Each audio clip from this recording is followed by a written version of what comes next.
Hello අයිබෝන් ඉතින් අද අපි ඔයාලව එක්කන් යන්නේ කෝපන්හේගන් වල තියෙන ලොකු කැලේකට. ඉතින් මේ ඩෙන්මාර්කේ අගනුවර වුණාට මේ කෝපන්හේගන් වල වුණත් හැම තැනම ගෙවල් වලට ළඟින් ලොකු කැලෑවල් තියෙනවා. ඉතින් කිසිම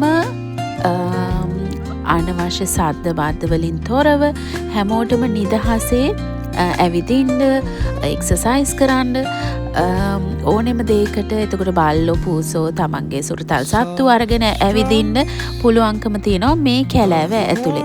ඉතින් හරිම නිදහස්.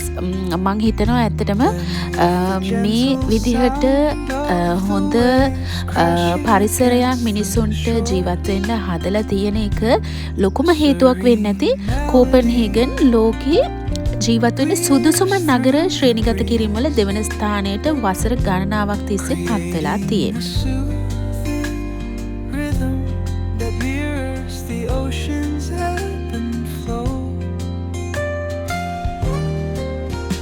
ඉතින් ඒ වගේම මේ කැලේ අයිනෙන් ලොකු ලේක් එකක් තියෙනවා. මේ ලේක් එකත් මේ ලොම්බෝ ඉඳලා ෆාරම් වලට වෙනකල්ම දිග ලේක් එකක්. ඉතින් ලේක්ස් හැම තැනම වගේ පිහිටලා තියෙනවා. මම පොඩි සොසේජ් පේස්ට්‍රි ටිකක් හදන් ආවා පොඩි අයට කන්න.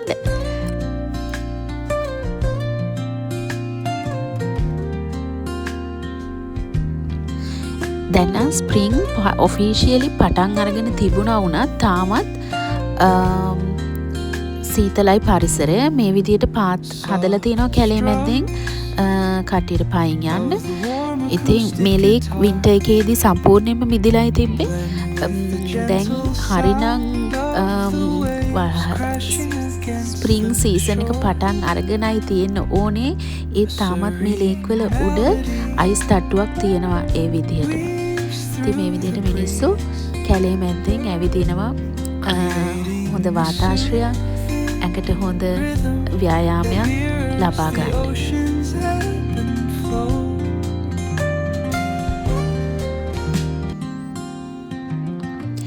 බව්වෝ ටික ඒගොල්ලන්ගේ පාත් එක දාන නිසා ඉස්සර වෙලා දුවගෙන යනවා.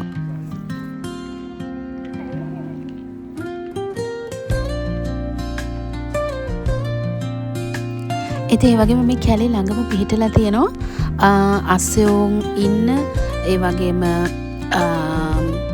අස්සයෝ පදින්න උගන්වන ඉස්කෝලයක්. ඒ වගේම බල්ලුන්ව පූසොන්ව බෝඩ් කරගෙන නවත්තගෙන ඉන්න ඔගොල්ලෝ ගමන් බිමන් යද්දි තියලා යන්න පුළුවන් ඒක බලා ගන්න තැන.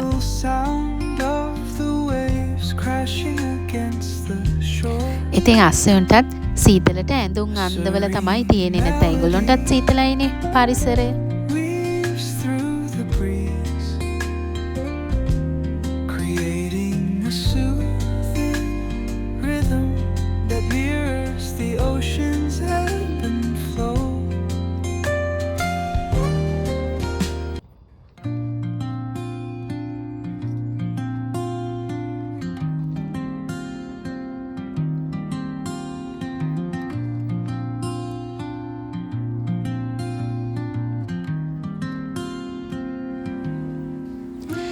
මෙතන රේස් පදින අස්සයෝ වගේම ස්කූල් හෝසස්ලත් ඉන්නවා. ඒ කියන්නේ මෙතන තියෙනවා අස්සයෝ පදින්න, අස්සයෝව හැන්ඩල් කරන්න පුරුදු කරන තැනක්. මේ තියෙන්නේ අර විදිහට මං කිව්වේ පූසන්ව නවත්තලා යන තැනක්. මේ විදිහට දාලා ගියපු එක පූසෙක් ඉන්නවා.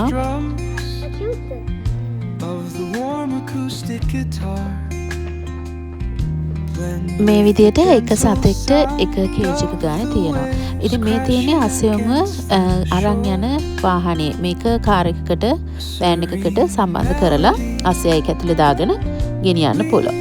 මේ ඉන්නේ ස්කූල් හෝසස්ලාව මෙතෙන්ට අරගෙන අද තියෙනවා බබාලට ලෙසන්ස්. අස්සයෝ පදින්න, ඒගොල්ලෝම පයින් එක්ක යන්නේ කොහොමද?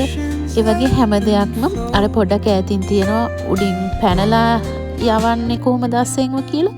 මේ තමයි පළවෙනිම ට්‍රේනින් lessons ටික තියෙන තැන. For the smaller kids, and then we also have like an hour for the bigger. So, and this is some of our riding, our school horses. And we have some.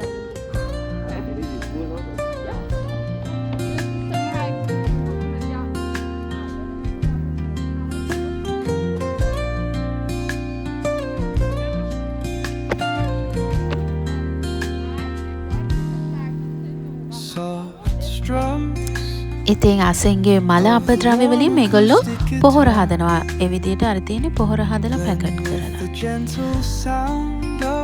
ඒ වගේම මේ තමයි අසෙන්ට දෙන කෑම තනකොළ වේලිච්ච bundle කරලා තියෙනවා. මේව තමයි කෑමට දෙන්නේ.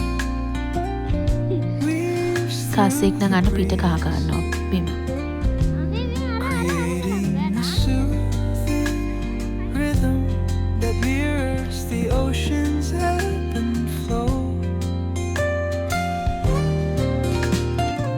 මේ බලන්නකෝ මේ අස්සය වර්ගය කොහොමද කියලා. සමහරු නම් මේගොල්ලන්ට කැලෑ අස්සය කියලාත් කියනවා.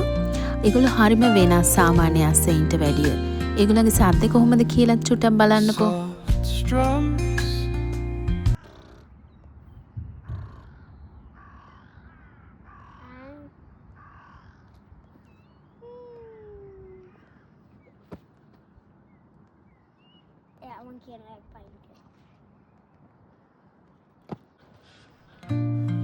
මේ තියෙන්නේ අර කලින් පෙන්නවා වගේ අස්සයොන්ව ගෙනියන කැරියර්ස්.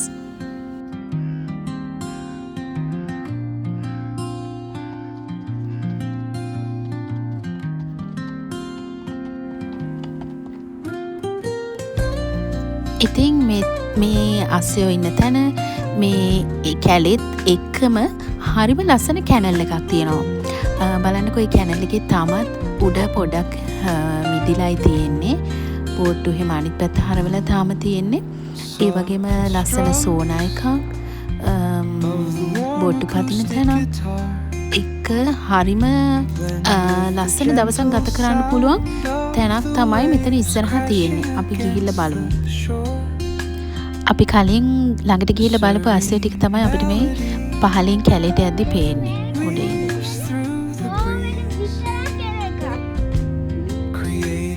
මේවත් එකමයි. මෙන්න මේක අනික මේක. ඒවා ඔක්කොම එන්නේ 4 වල විතරයි. මැරුණු කුරුල්ලෙන්ගේ සිරුරක් මෙන්න තියෙනවා කැලේ මැද්දේ වැටිලා.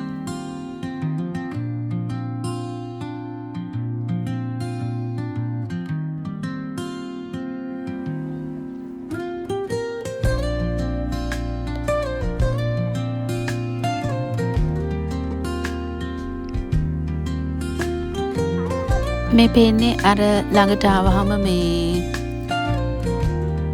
අයිස් මිදිලා තියෙන විදිය ලේක් එක උඩ මතු පිට.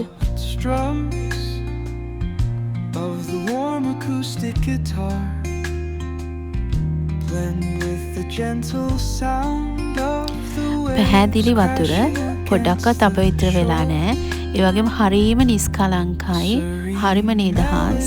ඉතින් මෙතනින් පොඩ්ඩක් එහා ලොකුවට ගෙවල් තියෙන පුංචි තාරාවෝ ඉන්නවා. ඉතින් ඕන කෙනෙක්ට ඇවිල්ලා නිදහසේ හිත නිදහස් කරගෙන රිලැක්ස් වෙලා යන්න පුළුවන් වටපිටාවක් තමයි මේ කෝපන්හේගන් වල හැම තැනකම තියෙන්නේ.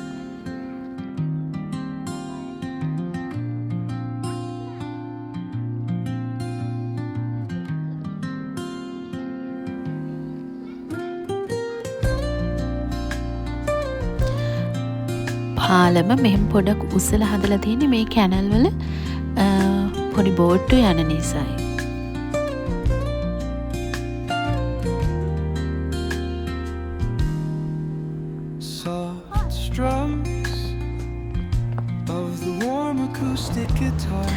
ඉතින් මේ තියෙන්නේ කැනල් එක. අපි අතනින් තමයි ඉස්සෙල්ලා කැලේට ගියේ. ඉතින් පාර හරහට ලී වලින් තමයි ආවරණය කරලා තියෙන්නේ. මෙතනින් පොඩි සොරව්වක් වගේ හදලා තියෙනවා. කට්ටියට නාන්න එහෙම බහින්න පුළුවන් විදිහට. ඒ වගේම බෝට්ටු වලට එහෙම යන්න පුළුවන් වෙන විදිහට අපි ළඟටම ගිහිල්ලා බලමු.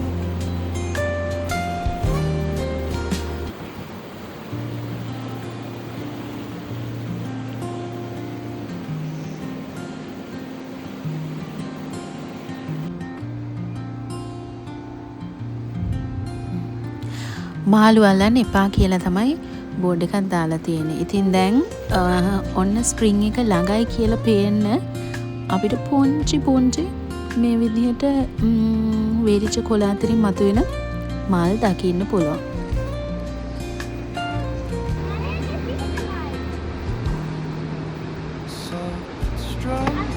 වතුර නම් හරිම සීතලයි. හැබැයි හරිම පැහැදිලි. ඉතින් මේ වගේ වතුරක් දැක්කහම සීතල වුණා නාන්න හිතෙන්නේ නැති කාටද?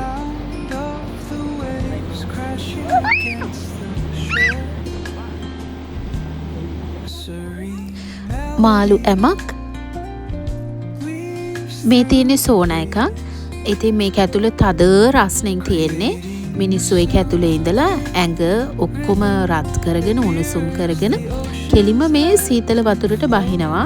ඒක ඇඟට මනසට සුවපත් වෙන්න ඉතාම හොඳයි කියලා තමයි හැමෝම විශ්වාස කරන්නේ මේ ස්කැන්ඩිනේවියාව. ඔයාලට මතක ඇති අපි නෝර්වේ වීඩියෝ එකේදීත් ඒ විදිහම සෝනා පෙන්වුවා. ඉතින් එතනම තියෙන පාර තමයි මේ හැම වෙලාවෙම මන්තිරු කීපයකින් සමන්විතයි මේ පාරවල්. පයින් යන අයට සහ අස්සය පිට යන අයට මේ විදියට මන්තිරුවක් බයිසිකල් වලට මෙහෙම ඒ වගේම වාහන වලට මෙහෙම. ස්තුතියි බලන් හිටියට.